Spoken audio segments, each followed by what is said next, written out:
is going to come.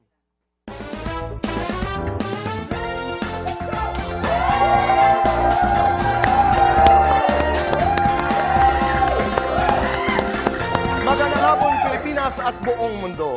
Naitay Kapuso, pahiram po ng 20 minutes ng inyong hapon. Ako po si Boy, and welcome to Fast Talk with Boy Abunda. Sa lahat ng mga kaibigan natin sa Facebook at YouTube, sa lahat ng nakikinig po sa DZWB, Apple Podcasts, Spotify, welcome to your program. Umpisahan na natin with For Today's Talk. Naghahanda na ang kampo ni Rian Ramos na magsampa ng civil at criminal cases laban sa mga individual na nagpapakalat di umano ng mga mapanira at maling impormasyon tungkol sa kanya sa social media. Ito ay sa gitna ng investigasyon ng National Bureau of Investigation sa reklamo ng dating driver ni Rian na di umano'y tinorture at ikinulong nila siya ng 3 araw noong Enero para paaminin ng pagnanakaw ng mga sensitive photos ni Michelle D. Sa statement na pinadala ng mga abogado ni Rian mula sa Kapunan and Castillo Law Office, pinabulaanan nila ang kumakalat na impormasyon na makikita di umano si Rian sa mga nasabing photos in, I quote, compromising possessions, close quote. Tinawag nila ang mga aligasyon kay Rian sa social media na, and I quote, sexist attacks carefully designed to destroy a woman's dignity and autonomy. At ang pagiging public figure ni Rian ay hindi raw imbitasyon para siraan at i-degrade ang kanyang pagkababae. Simula ngayong Lunes, ito rin ay ating dagdag, wala nang kinalaman doon sa kaso ni Rian, ay March 2, magbabalik ng Fast Talk with Boy Abunda sa ating 4:45 time slot. Pagkatapos po yan ng Apoy sa Dugo. Maraming salamat sa abogado ni Rian na aking BFF, Lorna Kapunan. Maraming salamat sa statement na iyong pinadala dito sa Fast Talk Boy Abunda. Ngayong hapon po ay makakasama natin certified a child of sex bomb. Ito talaga ay pinalaki ng sex bomb. Actually, she identifies herself as sex bomb legacy. Sa gitna ng kontrobersiya, nasaan siya ngayon? Sa gitna ng kontrobersiya, ano ang kanyang nararamdaman? Narito po siya to tell her side of the story. Naitay Kapuso, please welcome Sofia Trazona. Hi, Sofia. Hello. Maraming salamat. Please. Salamat po. Kumusta? Okay naman. Oo, sabi ko nga, hindi ba ikakaila na anak talaga ni IZ? Salamat po. Oo, you're very beautiful and thank you for being here today. Salamat din po sa pag-imbita. Sa gitna ng ingay na ito, you are aware of this, tayong lahat ay nababasa, napapanood, naririnig. Kumusta ka? Of course, to be honest, Tito Boy, syempre I'm hurting talaga. Honestly. Pero at the same time, I'm trying to be strong. I'm trying to find peace in everything na nangyayari. And syempre, gusto ko din na mag-find peace din yung parents ko. That's why gusto ko na yung mga nasasabi ko din online, peaceful lang, ganun. Ayoko na may mga negative na nangyayari po. You're very calm. Opo. Maraming nasasabi ang ganda ng pagpapalaki sa iyo ng iyong mga magulang. Opo, sobra po. Hindi ka nagagalit. I mean, you're very controlled. Pinag-iisipan mo ang bawat salita na sinasabi mo. Pero sa gitna ng kaguluhang ito, pag nanghihina ka, saan ka kumakapit? Kumakapit po ko kasi I really have a good support system. Friends, family, kay Papa, lalo-lalo na kay Papa. So, iiyak ko lang siya, tapos pagkatapos umiyak, laban na ulit. Okay. Nasaan ang Diyos sa kwentong ito? Nasa gitna po siya ng lahat. Talagang, even ako, talagang pinagpipray ko din lahat ng mga nangyayari na sana matapos na yung issue, sana maging okay na din yung lahat para happy na ulit yung lahat. May kinakapitan ka bang mahal mo sa buhay? Do you have a boyfriend? Ay, wala po. Okay. Parang nabigla na, ay, wala po. Okay, nagsimula ang lahat ng ito para mas may konteksto tayo, Sofia. September of 2023, nag-post ka. Si Mama po yung first. No, but you posted, I think, because you wanted to go into drag. Yes. Tama? Yes. And then there was a reaction from your mama, from IZ. At iba't ibang opinion na ang naglabasan. When you go back to that moment, Ano ang naalala mo? One of my darkest days, honestly, Tito Boy. Kasi, Darkest days dahil? dahil first po kasi lagi po ako naglalay sa interview no na sinusuportahan niyo po yung drag ko because I know na yung mga fans po ng Sex Bomb mostly is from the queer community.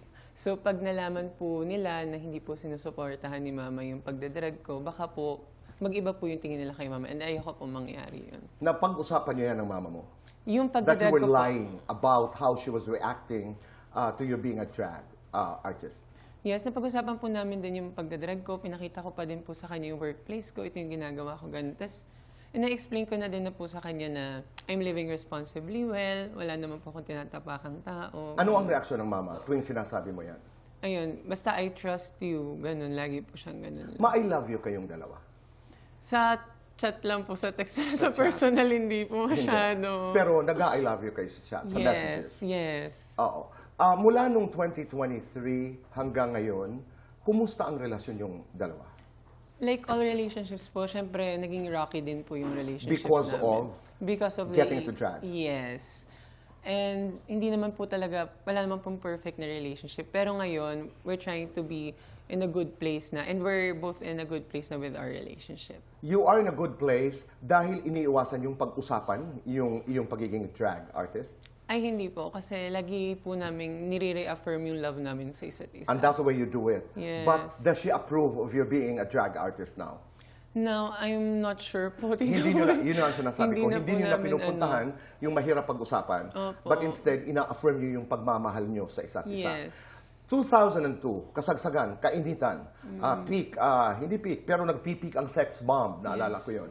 And the narrative was, itinago ka ng mama mo. Yes po. Do you confirm that? Yes, sa Quezon po. Naintindihan mo ba, na ipaliwanag mo ba kung bakit ka itinago ng mama mo? Yes po, naiintindihan Ano ko ang lahat. paliwanag doon? Kasi po may contract po yung sex bomb before na bawal pong magkaanak, bawal pong mabuntis, ganyan. So, she kept it a secret. Pero nung lumalaki na po ako, dinadala niya na ako sa Itbulaga. Ganun po. Alright, so wala kang tampo? Wala naman po akong Oo. tampo. Dahil naintindihan mo yung paliwanag ng mama Yes, mo? yes po. Okay. Pag-usapan natin kung kailan, how were you raised by your mom? As And a- your dad, Michael? Paano? Because nagsama sila, naalala mo? Yes po. Nagsama sila for like, how long? Parang 7 to 8 years 7 po. to Parang 8 ganun years. po. So, ano ang naalala mo? How were you raised by your parents? Lumaki po talaga ako sa lola. Tapos, pagka... Lola, paternal, lola. Yes, lola po. Mom po ni mama. Yes. Maternal grandmother. Yes. Okay. So, pagka hindi busy sila mama, mga once a week, binivisit po nila ako sa Cavite noon that time. Okay. So, hindi ka lumaki talaga Hindi sa po talaga. mama at saka sa papa mo? Apo. Now that we are talking, hindi mo ni-resent yun. Ay, hindi po talaga. Kasi Hindi nagkulang ang mga magulang mo. hindi po talaga. Hindi Okay. po talaga. Nung naghiwalay si Michael, ang iyong biological father, at saka si Izzy, did you have questions? Did you ask? Nung tumanda na po ako, tsaka ako nag-ask na kung bakit nangyari, ganun. Pero nung bata pa po ako, nini-explain naman po sa akin ni mama na hiwalay na kami ng papa mo, ganyan. So wala naman din po ako naging questions nung bata pa po. But from then that on, time. hindi naman nahinto ang relasyon mo sa tatay mo. Ay, hindi po. Hindi po. Tuloy-tuloy. Opo. Okay. Kailan pumasok si Alvin, your stepfather, Alvin Aragon, sa buhay mo? Parang, right after po nung annulment nila mama at papa. Which Parang, happened mga 2 years, 3 years after the separation? parang ganun po. Okay. Tapos, after a month po nung annulment, friends na po kasi sila talaga ni Mama sa church pa lang. Okay. Nung ongoing po yung annulment.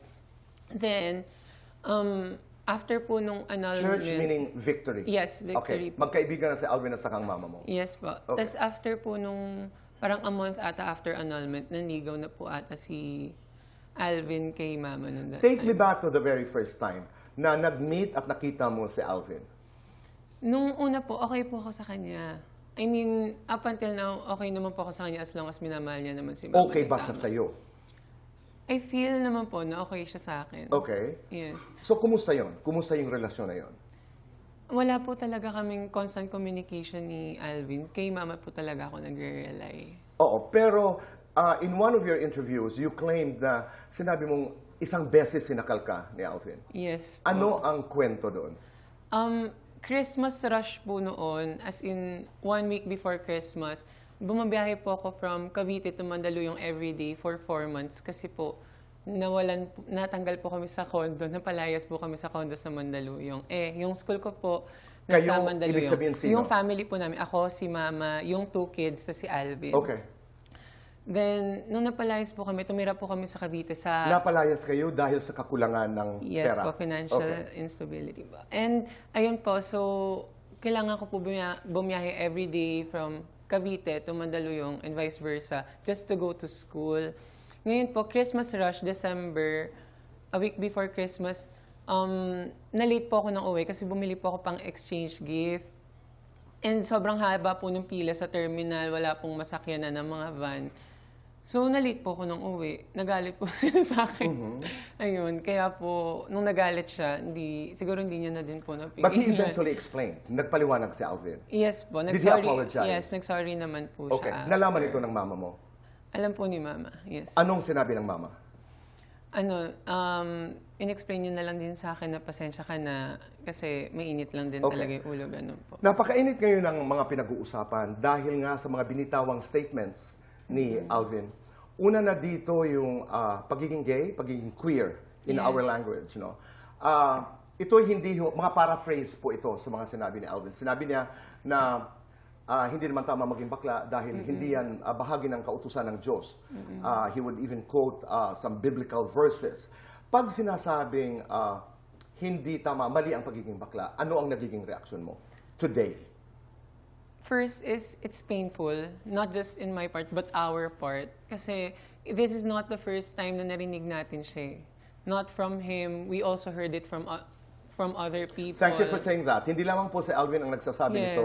Let's be fair. Yes. Naririnig din natin ito sa mga ibang tao. Yes. Okay? So kaya po, kahit na there's this discriminatory, nasasanay na lang din tayo dito eh. At dapat hindi. Ganun. At dapat hindi talaga. Dapat hindi tayo We should masanay. not accept it. Oo. Talaga. So nasasaktan ka. Yes. Meron din siyang sinabi na particular interview na noong ikaw ay nakatira sa kanya, lalaki ka naman daw. Pero nung ikay pumunta sa Quezon at tumira sa paternal grandmother mo, naging bakla ka. Mali po yun. Dahil wala, I mean, you have to correct me if I'm wrong, dahil wala ka raw guidance na nanggaling sa iyong biological father. Correct me. Mali po yun kasi nakita ko din po interview niya na pagbalik ko daw po, nag-i-split na po ako. Bago pa po siya makarating sa buhay namin, nag-i-split na po ako. Okay. So, wala pong hindi po yung katotohanan. Kasi sumasayaw po ako sa kanto, bata pa lang ako, nakikipag-showdown ako sa mga kapitbahay namin. So, before po talaga, sobrang feminine ko na. Hindi po talaga ako yung manly child. At alam ito sa iyong palagay ni Alvin. Alam po ng lahat, even relatives, kahit po kapitbahay namin, alam nila. Okay. Opo. Oo. Dahil narinig ko rin yung that particular interview. So, kahit kailan ay hindi ka naging bakla dahil sa iyong lola. Ay, hindi po talaga. Mahal na mahal ka ng iyong lola. Opo, sobra, sobra. In another interview, he was quoted to have said na naniniwala siya na ang pamilya ay parang gobyerno. The man takes the lead. At ang mga bata at ang mga asawa dapat sumusunod doon sa lead ng lalaki. Your take? I feel like, Tito Boy, kailangan ang relationship, it's all about compromise. Talagang mag-work together kayo, walang nagiging under, walang nagiging over. Kasi once na may naging under, you feel superior na eh. So, kailangan nag-work together talaga. Again, hindi ito pananaw lamang ni Alvin. Marami ang may pananaw Marami na po. ito na dapat tayo nga in the context of the queer community dapat hindi pinapabayaan. May mga netizens who would call him naman manipulative, napaka-controlling. Ano ang reaksyon mo pag binabash ang iyong stepfather? Nasasaktan po ako para kay Mama. Sobra po ako. Pero hindi ka nasasaktan para kay Alvin. Kasi po statement niya yun eh. I mean, Mama dahil? Mama dahil husband niya po yun at mahal na mahal niya po si Alvin. And you worry for Isaac? And I worry for her. Sobra po. Nasasabi mo yan sa kanya? Opo. Opo. Ayun po. Sobra po. Nasasabi mo, every time you talk to her, Nasasabi mo yan? In another interview, naalala ko, sinabi ni Alvin na, bakit ko papayagan ng asawa ko mag-sexy outfits, yung mga see-through, tapos sasayaw, gigiling. Ito'y loose na phrasing, paraphrase ito. At tapos pag nanasaan ng ibang lalaki. Asawa ko yun eh. Akin yun eh. Your reaction? Ano po, with regards to sex bomb naman po, kasi I think people don't see them as sexual objects eh. I see them because of their talent, not because of their clothes. So, if meron pong someone na there's a reaction na ay, yung mga sex bomb, pa-sexy ng pa-sexy, yung mga damit nila sobrang revealing, ganun. And in-objectify po nila yung sex bomb, mali po nila yun. Dapat po hindi tina-tolerate. Nagkaroon ba kayo ng pag-uusap na ganito ni Alvin? Na nabigyan ka ng pagkakataong mga tuwiran?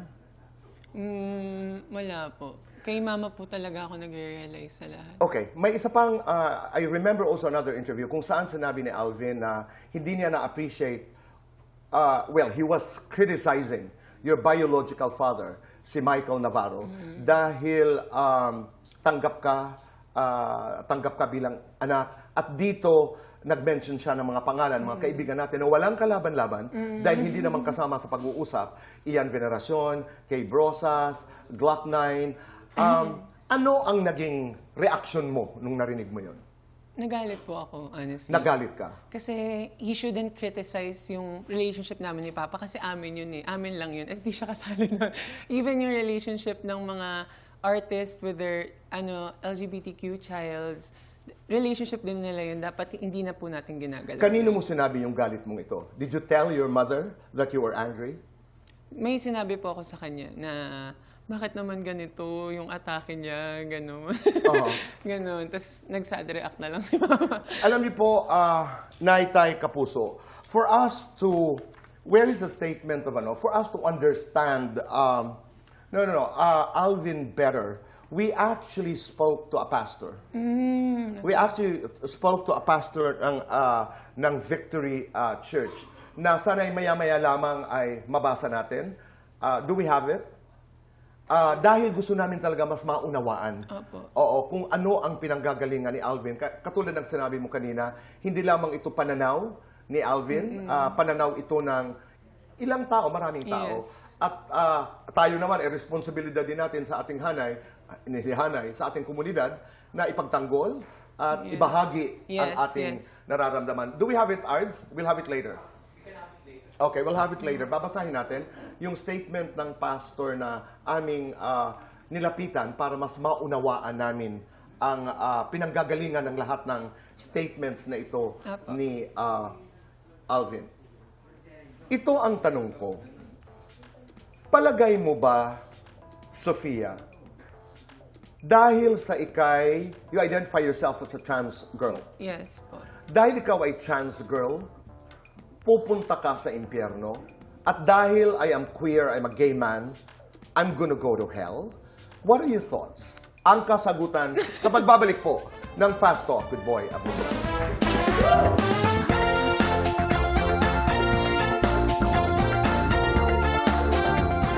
We're back on the show. Huwag natin kalimutan ng Fast Talk. Either we'll have to do Fast Talk. Okay po. Okay? Lalaban, babawi. Lalaban. Spaghetti, pataas, pababa. Kahit ano. Mag-i-split o tatumbling? Please, please. Pinalaki ng sex bomb, pinatatag ng sex bomb. Pinatatag Bibigyan ng mo sex ako ng bomb. drag name. Ako, ano to? Girl abundance. Lights on or lights off? Lights on. Happiness or chocolate? Happiness. Best time for happiness. Anytime. I am Sofia Trazona and I am... A woman. Mabuhay ka. Katulad ng sinabi ko po kanina, ay humingi kami ng statement galing kay Pastor Nixon Nang of Victory Church sa Pasay. Bahagi ng kanyang statement ay sinasabi niyang, he has that belief of Alvin about the LGBT community and the role of the father, husband in the family is not different from the belief of other Christians. But he believes that Christians should share their conviction with compassion. Conviction and compassion must always come together. Naniniwala din siya that the public should be gracious towards Alvin. He noted that most Christians, especially in the early stages of their faith, can be overly passionate and excited about sharing their beliefs. Pero eventually daw, they grow as Christians. I have a letter that you must read very quickly. You don't know anything about this. Please, it's a letter for you. Go ahead. Dear Sofia, gusto ko sanang ipaalam sa'yo na maligaya ako sa kalagayan mo ngayon. Dahil alam ko na masayang-masaya ka. Gusto ko lang ipaalala sa'yo na huwag makakalimot sa mga taong nagmamahal at nagbigay importansya sa'yo. Palaging isipin at gawin ang mababang kalooban sa lahat ng pagkakataon. Hindi ko pinagsisisiyang nagkakaroon kita. Kung sakaling darating ang panahon na magiging bakla din ang kapatid mo, ay huwag ka mag-alala. Ibibili ko rin siya ng makeup with heels. Patuloy ako magiging #1 fan mo. Hindi man ako nakakasama sa mga shows mo. Palagi akong pumapalakpak sa mga achievements mo. Whatever happens, ikaw si Andre S. de Sofia na dalaga na ngayon ang mamahalin ko. Salamat, anak sa lahat. God bless. Maraming salamat, Sofia. And God bless you. God bless you. Oo. Isang wish mula sa Diyos. Ano yun? That everything will be okay. And it will be okay. Yes. Oo. Our time will come. Yes. Maraming salamat. Maraming salamat po. Hi, God bless you. Marami pa akong gustong sabihin. Abangan niyo po bukas. I'd like to make a statement about this. Wala na tayong oras. But I am grateful na ikay narito at nagbahagi ng iyong kwento. Salamat po. Maraming salamat. Salamat po. We will see you again tomorrow, Naitay Kapuso. Piliin ang tama. Be kind. Be Juan tama. Goodbye for now and God bless.